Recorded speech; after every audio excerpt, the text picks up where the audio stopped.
বহুদিন গেল নিরুপমা লোকের উপর লোক পাঠায়, কিন্তু বাপের দেখা পায় না। অবশেষে অভিমান করিয়া লোক পাঠানো বন্ধ করিল। তখন রামসুন্দরের মনে বড় আঘাত লাগিল, কিন্তু তবুও গেলেন না। আশ্বিন মাস আসিল। রামসুন্দর বলিলেন, এবার পুজোর সময় মাকে ঘরে আনবই, নহিলে আমি খুব একটা শক্ত রকম শপথ করিলেন।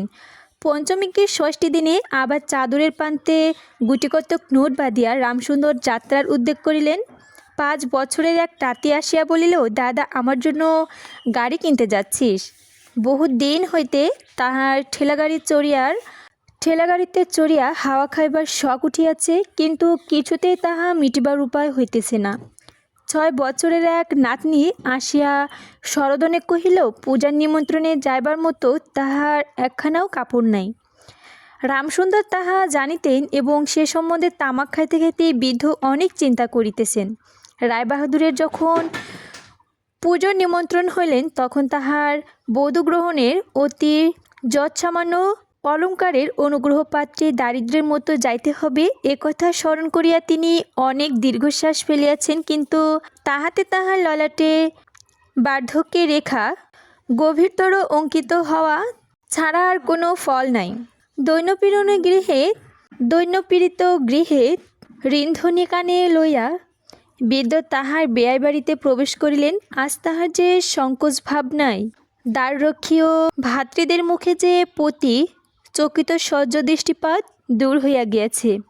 যেন অপমান গৃহে প্রবেশ করিলেন, শুনিলেন রায়বাহাদুর ঘরে নেই। কিছুক্ষণ অপেক্ষা করিতে হইবে।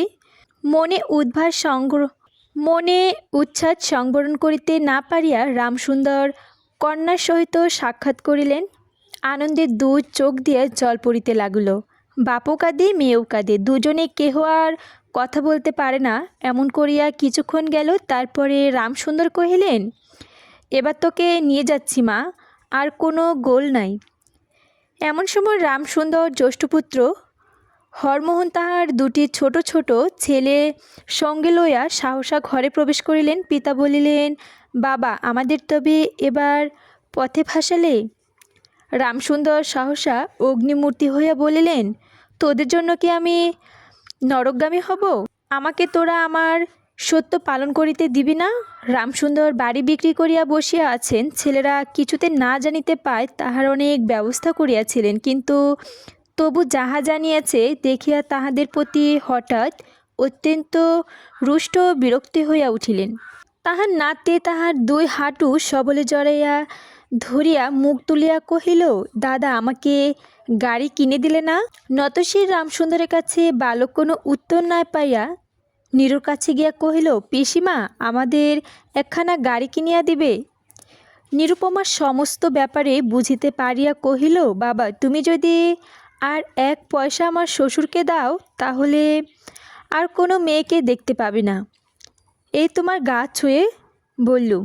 রামসুন্দর বলিলেন, সীমা, অমন কথা বলতে নাই। আর 1টা টাকা যদি দিতে না পারি, তাহলে তোর বাপেরও অপমান আর তোরও অপমান। নীরু কহিল, টাকা যদি দাও তবে অপমান? তোমার মেয়ে কি কোনো মর্যাদা নেই? আমি কি কেবলমাত্র একটা টাকার থলি? যতক্ষণ টাকা আছে ততক্ষণ আমার দাম আছে। না বাবা, এই টাকা দিয়ে তুমি আমাকে অপমান করো না। তাছাড়া আমার স্বামী তো এ টাকা চান না। রামসুন্দর কহিলেন, তা না হলে তোমাকে যেতে দেবে না মা? নিরুপমা কহিল, না দেয় তো কী করবে বলো? তুমিও নিয়ে যেতে চেও না? রামসুন্দর কম্পিত স্তম্ভে নোটবাঁধা চাদরটি কাঁধে তুলিয়া আবারও চোরের মতো সকলের দৃষ্টি এড়িয়া বাড়ি ফিরিয়া গেলেন। কিন্তু রামসুন্দর এই যে টাকাটা আনিয়াছিলেন এবং কর্ণার নিষেধে সে টাকাটা না দিয়া চলিয়া গিয়েছিলেন, সে কথা গোপনে রহিল না। কোনো স্বভাব কৌতূহলী দ্বারলগ্নকর্ণ দাসী নীরুর শাশুড়িকে এই খবর দিল। শুনিয়া তাহার আর আক্রোশের সীমা রইল না। নিরুপমার পক্ষে তার শ্বশুরবাড়ি সরসহ্য হইয়া উঠিল। এদিকে তাহার স্বামী বিবাহের অল্প কিছুদিন পরেই ডেপুটি ম্যাজিস্ট্রেট হইয়া দেশান্তর চলিয়া গিয়েছেন এবং সংসর্গদোষে হীনতার শিক্ষা হয় এই যে ওজোরের সম্পত্তি বাপের বাড়ির আত্মীয় স্বজনদের সহিত নীরুর সাক্ষাৎকার সম্পূর্ণ নিষিদ্ধ হইয়াছে। এই সময়ে নীরুর একটা গুরুতর পীড়া হইল, কিন্তু সেজন্য তাহার শাশুড়ির সম্পূর্ণ দোষ দেওয়া যায় না। শরীরের প্রতি যে অত্যন্ত অবহেলা করিত। কার্তিক মাসে হিমের সময় সমস্ত রাত মাথা দরজা খোলা, শীতের সময় গায়ে কাপড় নাই, তাহাদের নিয়ম নাই। দাসীরা যখন মাঝে মাঝে খাবার আনিতে ভুলিয়া যাইত, তখন যে তাহাদের একবার মুখ খুলিয়া স্মরণ করিয়া দেওয়ার তাহাও সে করিত না।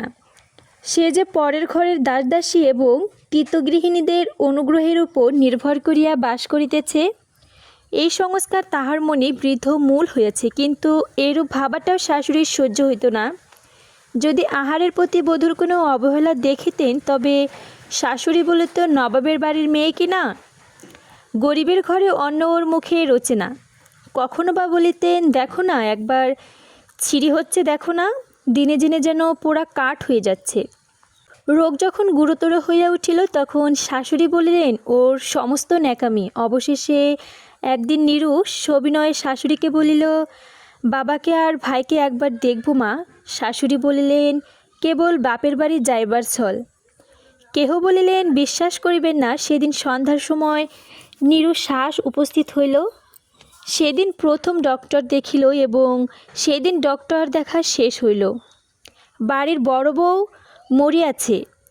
খুব ধুম করিয়া অন্ত্যেষ্টিক্রিয়া সম্পন্ন হইল। প্রতিমা বিসর্জনের সমারোহ সম্বন্ধে জেলার মধ্যে রায় চৌধুরীদের যেমন লোকবিখ্যাত প্রতিপত্তি আছে, বড় বউদের সংস্করণও সম্বন্ধে রায়বাহাদুরের তেমনই একটা খ্যাতি রটিয়া গেল। এমনই চন্দনকাঠের চিতা ও মূলকে কেহ কখনো দেখে নাই। এমন ঘটা করিয়া শ্রদ্ধা এবং রায়বাহাদুরের বাড়িতেই সম্ভব, এবং শোনা যায় ইহাতে তাহার কিঞ্চিৎ ঋণ হইয়াছিল। রামসুন্দরকে সান্ত্বনা দেবার সময় তাহার মেয়ে কিরূপ মহাসমারোহে মৃত্যু হইয়াছে, সকলে তাহার বহুল বর্ণনা করিল। এদিকে ডেপুটি ম্যাজিস্ট্রেটের চিঠি আসিল। আমি এখানে সমস্ত বন্দোবস্ত করিয়া লইয়াছি, অতএব অবলম্বনে আমার স্ত্রীকে এখানে পাঠাইবে। রায়বাহাদুরের মনীষী লিখিলেন, বাবা তোর জন্য আর একটা মেয়ের সম্বোধন করিয়াছে, অতএব অবিলম্বনে ছুটিয়া লইয়া এখানে আসিবে। এবারে 20,000 টাকা পণ এবং হাতে হাতে আদায়।